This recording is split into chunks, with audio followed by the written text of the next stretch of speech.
Hey everyone, welcome back to DIYs with Sonia. Today we're diving into some seriously high-end Christmas decor dupes inspired by McGee and Co. Who doesn't love their cozy, elevated holiday look? But we all know those price tags can be a little ouch. So I'm bringing you 5 stunning DIYs that will give you that same luxe holiday vibe without breaking the bank. From beautiful rustic ornaments to minimal art, I found ways to recreate each piece affordably and easily. We're talking simple materials, no fuss, and a whole lot of holiday cheer. Grab a hot cocoa, sit back, and let's get crafting. I'll show you how to transform ordinary items into sophisticated pieces that look like they came straight from McGee and Co. catalog. And trust me, no one will believe these are DIYs, they are that good.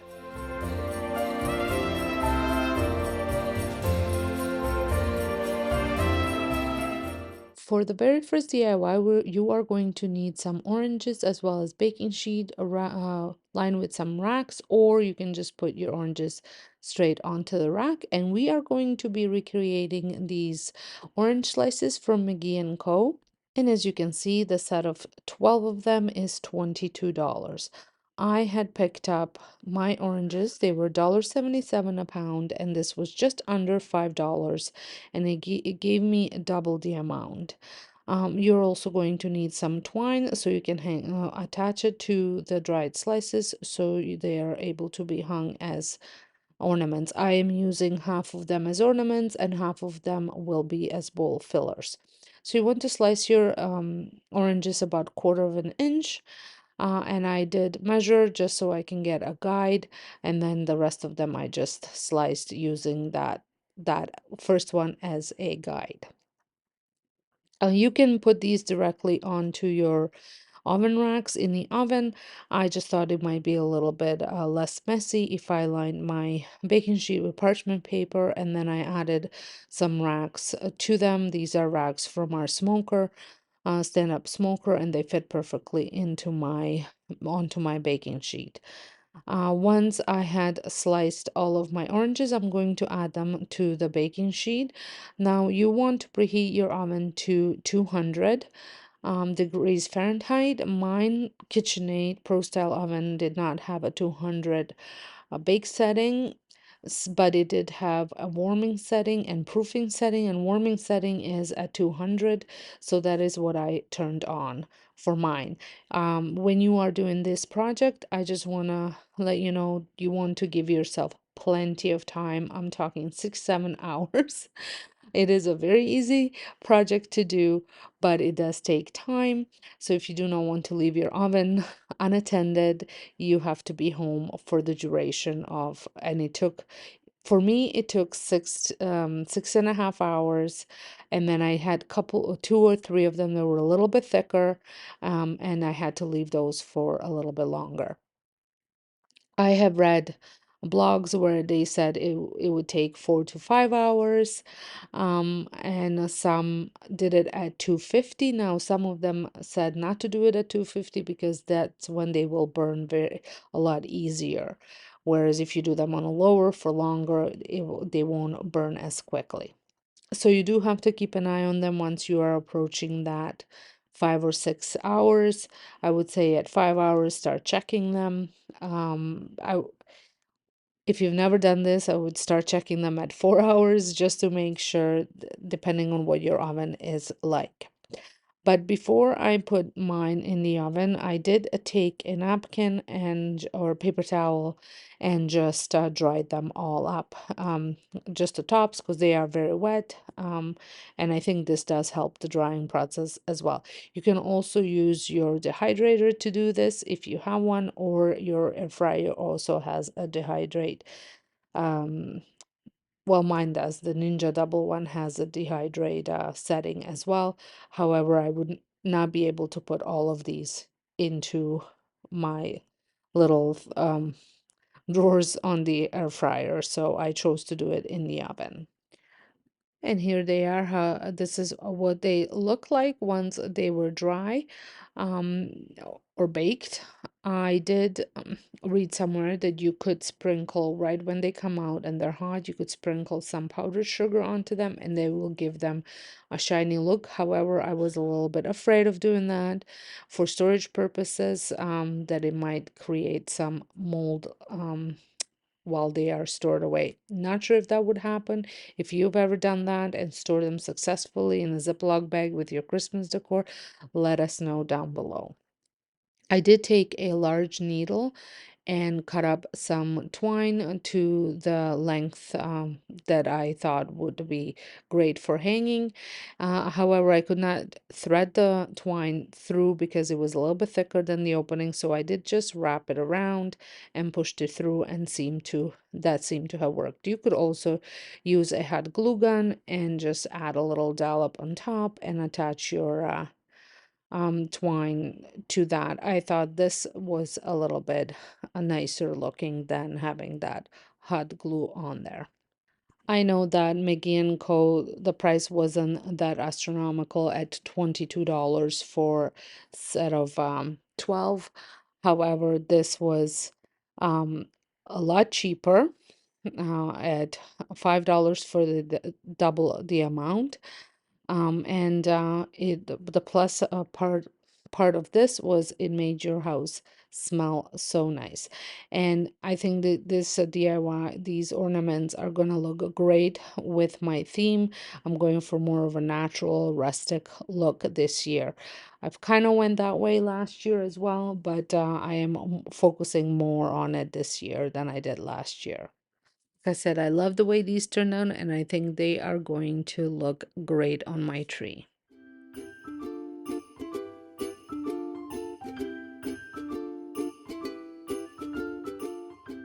For my next DIY, I couldn't believe my luck when I saw these three bells on Facebook Marketplace for $10. I was very excited and knew exactly what I wanted to do with them.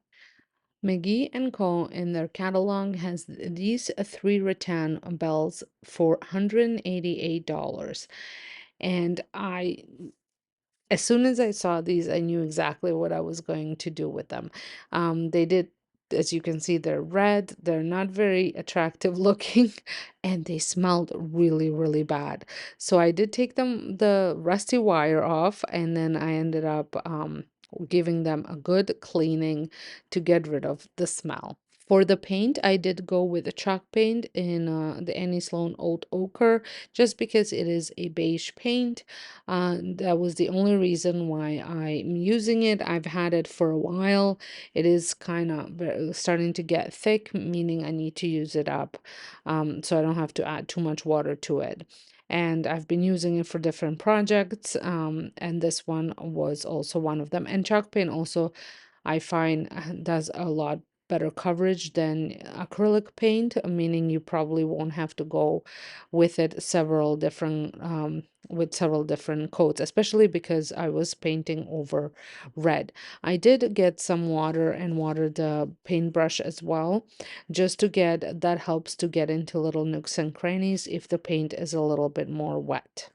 And you definitely want to paint the inside and the outside of the bell.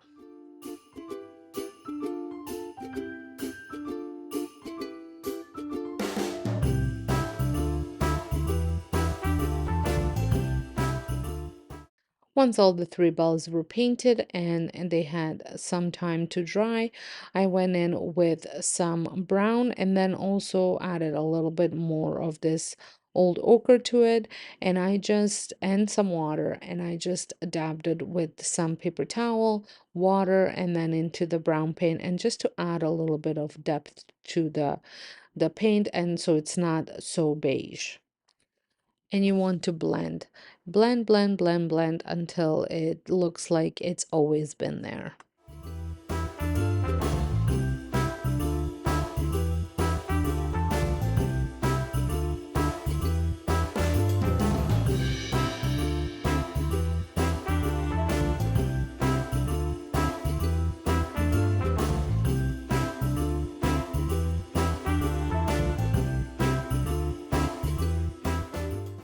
I was absolutely thrilled with the way these turned out. I think they are such a great dupe for those bells, and you never know what you can find in your thrift store or at your on your Facebook marketplace. So make sure you keep checking.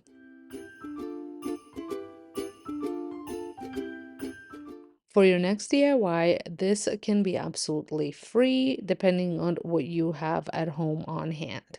So we are going to be recreating these bleached pine cones, and set of 15 is $12. Again, not overly expensive, but if we can do it for free, why not? So I did have to go buy bleach because I don't typically have bleach at home.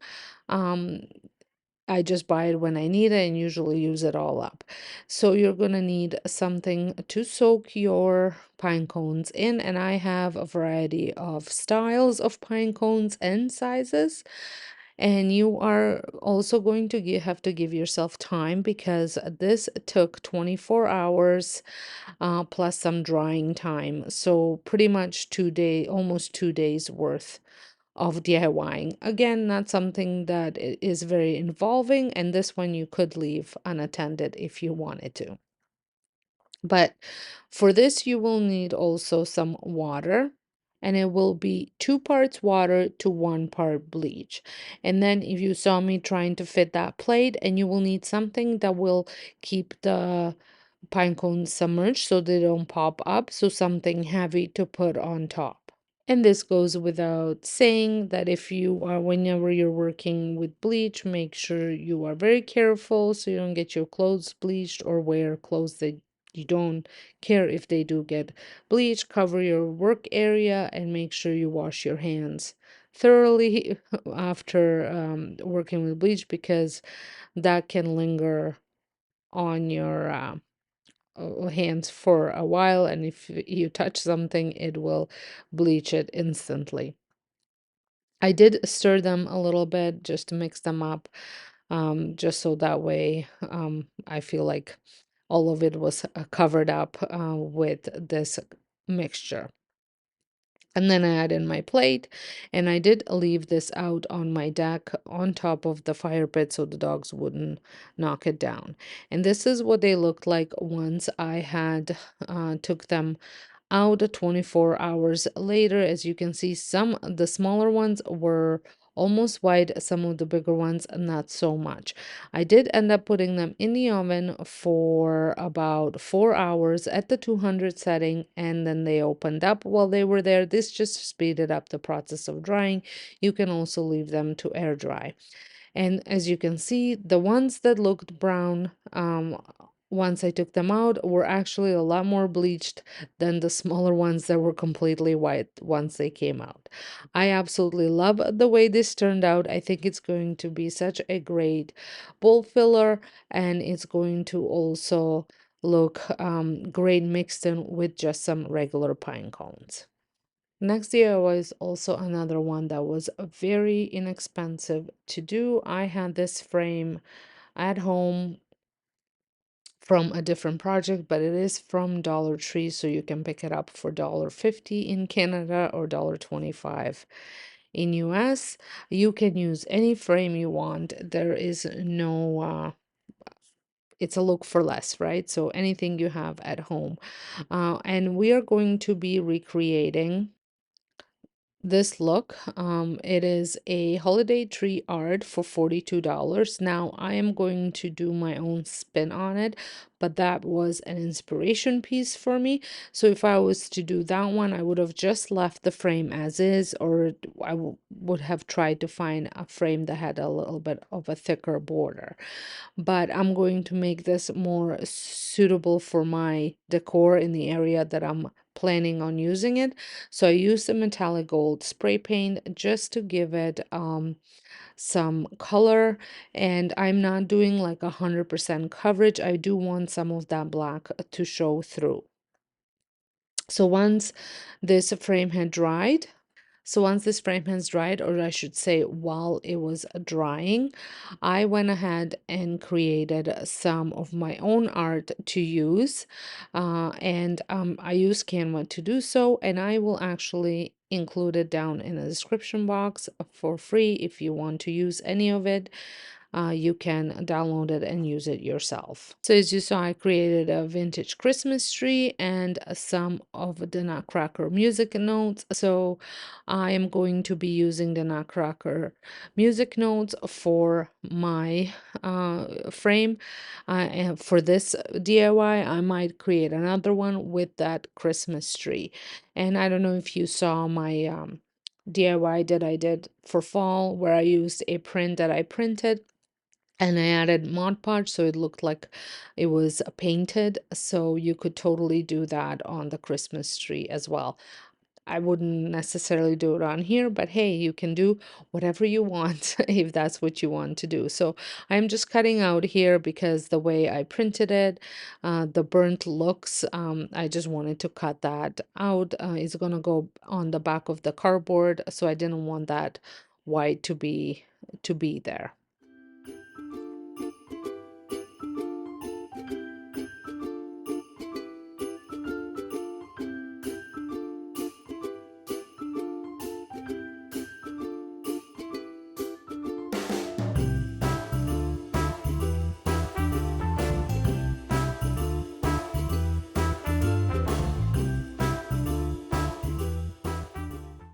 And here it is. I think this is such a classic look, and it's gonna go so well with most of my decor anywhere I choose to use it.